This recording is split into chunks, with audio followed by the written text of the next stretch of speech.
I think my husband, 38M, is starting to resent our daughter, 4F. How do I deal with this? Relationship advice. For some context, my husband and I, 42F, have been together for nearly 16 years and married for 10. We met while he was passing by the city I lived in at the time for work-related reasons, and after keeping in touch over the phone for a long while and multiple hints and signs from my end, he confessed his love for me, and we've been together since. He moved in with me after 3 years and settled in well. My family loves him, and he managed to land a good job as a high school history teacher for a school nearby. Our entire relationship, he has been very loving and nurturing, always taking my feelings into consideration and going far out of his way to keep the both of us happy. He is incredibly sweet and a huge sweetheart, and even after being with him for 16 years, my love for him hasn't faltered at all. With that being said, it's a big reason why his recent behavior has completely blindsided me, and I have no idea what I'm supposed to do. We had our first child, who I'll call D for now, almost 5 years ago. My pregnancy was incredibly smooth and easygoing, and all throughout my husband was even more gentle and loving towards me, and it made me feel incredibly lucky to be starting a family with him. There were some complications with the birth, but overall, it was a very wonderful experience, and the both of us were overjoyed to finally have our daughter. For the first month or so, my husband was stubbornly persistent that I let him do all the heavy lifting and to only focus solely on myself and D. During this time, he took up nearly all the house chores, with my parents and sister stopping by often to help out with D and the other chores, and made sure to spend time with D whenever I needed a break. Once we both started going to work again, he called my parents during his lunch break to make sure everything was going okay. During Dee's later infancy and in her early baby years, he laid back a little bit more and stopped checking in as much, but by no means did he give her less attention. However, over time I noticed that he was gradually spending less and less time with Dee and seemed to be focusing on his work more. I love Dee with all of my heart, and I am so incredibly grateful and happy she is in our lives, but I would be lying if I said she was an easy baby. She is incredibly stubborn and lively for her age, so when me and my husband aren't scrambling to make sure she doesn't get herself hurt or do something she isn't supposed to, we're busy calming her down from a tantrum, and it can be a little taxing. More so, I've begun to notice how much it seems to be wearing down on my husband. Nowadays he is less motivated or energetic than he used to be. He is still sweet to me, but he's beginning to pull away from me and Dee, and our life in the bedroom is completely dead at this point. Despite this, the most upsetting thing I've noticed recently is how distant he's become with Dee. The other day she was excitedly trying to tell him during breakfast about this show she had been watching, and he just put his cereal in the fridge and walked away. The look on Dee's face after she asked me why he was ignoring her completely shattered my heart. Another problem we've been having recently is how little he's doing to help with Dee. Every morning I wake up early to get her dressed and fed for the day before driving her to school and then picking her up later that day. I take her to every doctor appointment, every dentist visit, every play date, and every event at her school. It feels like the only time my husband is around Dee is after she gets home from school and makes everyone food. This has caused many arguments between the two of us, where I'm asking him why he doesn't put any effort into his relationship with Dee, and he gets defensive but never really gives me an answer. What compelled me to post here was an argument we had earlier this week right as I was ready to walk out the door to get Dee to the babysitter, since no one would be home to take care of her. I honestly can't remember how it started, but I know it started as something small that escalated quickly. Many hurtful words were exchanged, and I'll be the first to admit that many of the things I told him were out of line. He started going on a rant about how much he did for our family and how hard this was on him, to which I interrupted him and asked how it was so hard for him when I was the one doing everything related to Dee. He just snapped at me that if it weren't for her, things wouldn't be this hard. The both of us went quiet after he said that, and I probably would have torn him a new one if it weren't for the fact I was so shocked, and he suddenly decided he needed to go on a walk to clear his head. This all feels like a complete shock to me, as I'd been under the impression that my husband was happy and just going through a rough time, yet after that comment I haven't stopped rethinking about every aspect of our relationship after Dee. I feel heartbroken and numb, and I have no idea where to go from here. Me and my husband have hardly been talking to each other since the fight, and honestly, I have no idea what I'd even say. At this point it's starting to drain me, and although I love him very much, if he doesn't start getting his act together, I'm not sure I'll be able to handle it much longer. What can I do about this? I can't imagine my future without him, and I don't want to divorce him, but I'm tired and stressed out and trying not to cry myself to sleep tonight thinking about it. Relevant comments. How hard this was on him, to which I interrupted him and asked how it was so hard for him when I was the one doing everything related to Dee. He just snapped at me that if it weren't for her, things wouldn't be this hard. The both of us went quiet, but he never answered. What has been so hard for him? You need that answer. It might be time for couples counseling, because he's not communicating anything specific but angry, frustrated emotion. That conversation is still needed, because you can't solve an issue without knowing the actual problem he's having. Comment. This. Counseling and do not have another child. OP, we agreed that if when we had children we'd have 2 to 3. but given the fact pregnancy at my age could be dangerous and how stressful things are, I think we've both silently agreed that having another child would be a bad idea. Comment. At this stage it's not even the danger, it's the fact you're both struggling with one. He's struggling and it's impacting your marriage. He's distant to your kid while you're having to overcompensate. Comment. From everything you've said here, I can't help but think your husband is burned out. You need to talk to him like several others said and ask him to finish that sentence. Then you need to give him a safe space to be honest with you. That's very important. You talk about him taking on everything and I just wonder if he eventually wore out and this is the result. If he is feeling what you think, there is probably a lot of shame around it and he probably is just shoving it down and making everything worse, shame spiraling. Talk when tensions are not high. Don't address this during a fight. I want to give him the benefit of the doubt based on what you've said, but be prepared you might not like his answers, and of course always protect yourself and child first.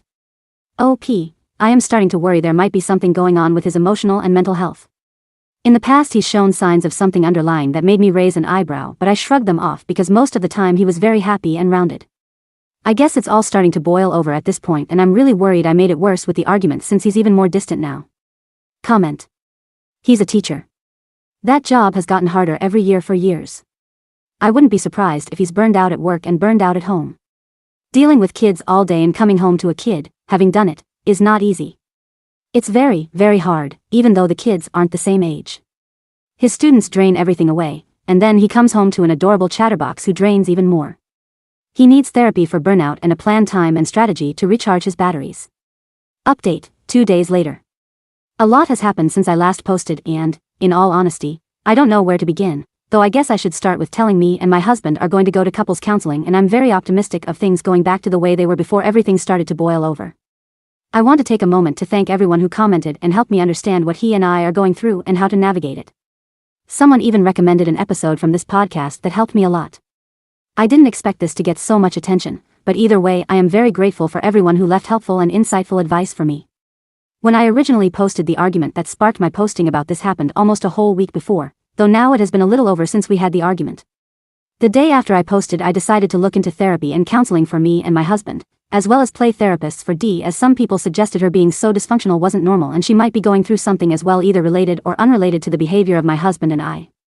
I spent all day making up a list of what I needed/wanted to bring up during our talk that I planned to have later that day. I was kind of obsessing over what I wanted to say, and how to say it, as many of you guys suggested to be gentle with my wording and encourage honesty and transparency.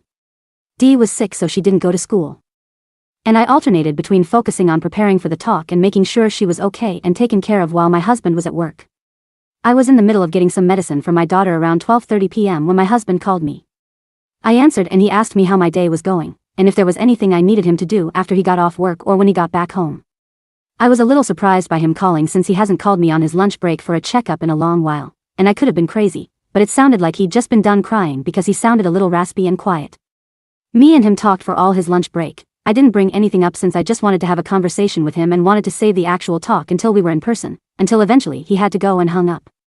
I'll be honest, it made me really worried since although he used to do this all the time before Dee, like I said, he hasn't done it in a while, and I was overthinking about why he would have called me. I think Dee realized I was troubled because of her father, because when I came back, she asked me who I was talking to and I told her who. She asked me in a very quiet and sad voice if I was sad because Papa was ignoring me as well. Now I'm a very resilient woman, especially when it's come to putting on a brave face for my daughter, but after she said that, I felt so distraught and guilty from how aware she is of the situation and how she thinks of her relationship with her father that I started crying, which in turn made her cry as well. While we were hugging, I made sure to reassure her that her father will always love her and he's just having a bad time, to which she told me how she didn't want him to be having a bad time. I took the chance to ask her if she was having a bad time, and she admitted to me she was sad, because she thought Papa didn't love her and she wanted him to be happy again. We both cuddled on her bed and eventually I fell asleep comforting her. I woke up later that day and by that time the sun had already set. Dee was still sleeping and I could hear my husband watching something in our room. I got up and after making sure Dee was properly tucked in, I headed into our room, and once my husband noticed me, he paused the show he was watching and asked me how I slept. I told him I slept fine and asked him how his day went, and he said fine as well. I decided to join him in bed and he offered me a pillow for my back before unpausing the TV. It was awkward. It was clear there was something he wanted to tell me and I needed to talk to him, but neither of us knew how to start the conversation. Eventually at some point he laid his head down on my lap and I started stroking his hair. He had his arm under my legs and we both sat in silence for a while as we watched TV. Eventually I decided that we needed to talk, and I wasn't going to delay it any longer, so I paused the TV, and I asked him if we could talk. He seemed really hesitant and kind of tensed, but he said sure, so I took a deep breath and tried to remember everything I'd written down on the list earlier. I started off by saying how I'd noticed him withdrawing and being distant for a few years now, and after our argument a week ago I was starting to get really worried. I didn't try to sugarcoat it, I wasn't being hostile or accusative, but I made sure to be very clear that Dee and I were starting to be affected by his behavior, and under no circumstances could this go on. I was tearing up a little bit, and at some point he flipped around in my lap and was hugging my stomach as I kept talking. I went on a bit of a rant about how tired I was, and I felt like he wasn't doing enough to help and how I was worried about him. I did bring up a few of your guys' points, and mentioned how he was acting towards Dee was negligent and he was setting her up for a whole life of pain if he didn't stop. I didn't feel good about saying it, but I needed him to understand the gravity of his situation. At this point I could tell he started crying because his breathing started to hiccup, and I could feel my shirt starting to get wet where his face was, not to mention he was trembling as he held me tighter. My husband is and has always been a very emotional man, though typically he doesn't cry a lot, and seeing him cry so silently while shaking so hard was making me really nervous and worried, and I practically begged him to talk to me. He just kept clinging on to me for a long moment, and I thought he wasn't going to answer me before he told me with a very choked up voice how sorry he was. He sat up and explained how he'd never wanted to hurt me or Dee, but everything's been so hard on him recently he had no idea what to do about it and just started clamming up. I asked him to elaborate, but he just got really choked up and seemed to be struggling to get his words out. I was worried he was going to shut down and pull away, and in the moment, I admitted I had posted on here to get some advice and I thought he should look through some of you guys' comments to understand a little better. He agreed, and I gave him my phone and I rubbed his back as he read through here. After reading for a while he gave me back my phone, and even though he tried to keep himself together it was clear he was barely holding it together. I told him that I wasn't going to interrupt him, and I wanted him to be honest with me about what was going on, and after I said that he completely broke down. He talked for a very long time, and he was all over the place, so I'm going to try my best to explain everything he did in chronological order here to avoid confusion. As I mentioned in the original post, me and my husband met a while back while he was visiting my city before he eventually moved in with me while we were dating. Something that's relevant now that I hadn't mentioned previously is that my husband is from a different country, and migrated to the US about 2 years before we met. He told me how back at home his dad wasn't really there, and he could count on his hand the number of conversations the two had together that lasted more than 10 minutes. His mother was always very stressed out and didn't seem to like him or his siblings very much, and the fact he's always been very sensitive, and was never into what other kids his age liked. He had a very poor relationship with most of his brothers. The only person of his family who is still alive and he talks to is his younger sister, though due to reasons he asked me to keep private their relationship is very strained. Me and my husband are different in many ways. I'm more outgoing, outdoorsy, and confident, while he tends to be more quiet, nerdy, and in some aspects a little insecure. Because of this our social circles hardly interlap, and, as a commenter has made me realize recently, I regretfully knew close to nothing about my husband's group of friends or who he hangs out with besides me. Well, as it turns out, he doesn't. He told me how at the beginning he met 2 guys at a bar who he became friends with. He told me briefly of them early on in our relationship, but he didn't talk about them a whole lot, and I admit I never bothered to ask. He told me how they were always planting ideas in his mind that I was holding him down, and that dating an older woman when he was still so young and should have been experimenting was something he was going to regret in the future when he was old and no one wanted him anymore. He defended me and told them to stop talking about me like that. He admitted he kept hanging out with them because they were his only friends, and when they weren't badmouthing me they were really fun. Well, after he got a job and got married they stopped talking to him as much, and when they did finally talk and meet up again they showed up with a female friend of theirs and told him to have fun one last time before he tied himself down. He got into a huge fight with them that almost got physical had it not been for the girls stepping in to break them up, and my husband came home in a horrible mood. I remember that day a little, though when I'd asked him why he was so mad he just said he got into an argument with someone at the grocery store and that's why he was upset. Even at the time I didn't believe him, but I didn't press him further since he was practically hiding himself away in our bed and clearly didn't want to talk. He told me how since then he's been having an impossible time trying to make new friends, and even though he's gotten used to how distant people are in America compared to his home country he still feels incredibly lonely and isolated, and for nearly 16 years he's been trying to make up all the social interaction he's been craving through his one work friend or ignoring it and putting all his attention and time into me so he felt less lonely. When Dee was born, he put every last drop of effort into me and her, hardly stopping to relax since any time he did he was just reminded of the giant hole in his life. Through sobs he admitted there had been many times he'd been tempted to drink or hurt himself just to forget about it, but never went through because he wanted to stay strong for his family and knew there was a history of alcoholism in his family and couldn't bear the thought of losing himself to it. He explained how after putting so much focus onto his life he completely crashed and just felt tired and lost all the time, and with how much Dee started to act out and how taxing it was to take care of her he started thinking back to what his old friends had told him and wondered if this is what they'd been talking about. He was practically stumbling over himself, apologizing to me for letting them get to his head and letting himself blame and resent Dee and I for everything wrong in his life. At this point he was having a hard time breathing and was hugging me so tightly I thought my spine would snap. It was so painful seeing him trying to keep his sobs quiet to avoid waking Dee up despite the fact he was clearly spiraling that I had to interrupt him. I know I said I wouldn't, but this is different, so he could calm down, because at that point he was going down a rabbit hole of guilt and regret and just apologizing over and over again. There's a lot more he told me about the state of his mental health at the moment, but just thinking about it makes me tear up, and I know I shouldn't, but I've been beating myself up for not noticing so much sooner how he felt. I can't help but think how horrible of a wife and partner I have to be not to notice he's been drowning this whole time. And I didn't even think to ask him about his life or friends or anything. It was the longest talk we've had in the entirety of our relationship, and by the end of it we were both crying and holding each other. I made sure he knew how much Dee and I loved him and appreciated everything he's done for us, and I told him how I'd be by his side every step of the way and I would make sure he got the help he needed. It was the first time we'd snuggled so closely like we did that night in a while, and miraculously he didn't toss or turn at all that night. I stayed up as long as I could, kissing his face and rubbing his back and making sure he felt loved, even long after he fell asleep. The next day I asked him if he could call out of work for the day so we could just focus on each other, and made sure that everything we wanted to say was said, and he agreed. We spent the day bowling, eating at the local cafe, going to an ice cream shop, and then going home to make dinner together and have another talk about next steps. We've agreed to start marriage counseling and also get him into individual therapy to see what's going on and to make sure he can recover from all the bad feelings and thoughts he's been having. Many people in the original post theorized he might be depressed, and after everything he's told me I'm almost 100% sure that's the problem.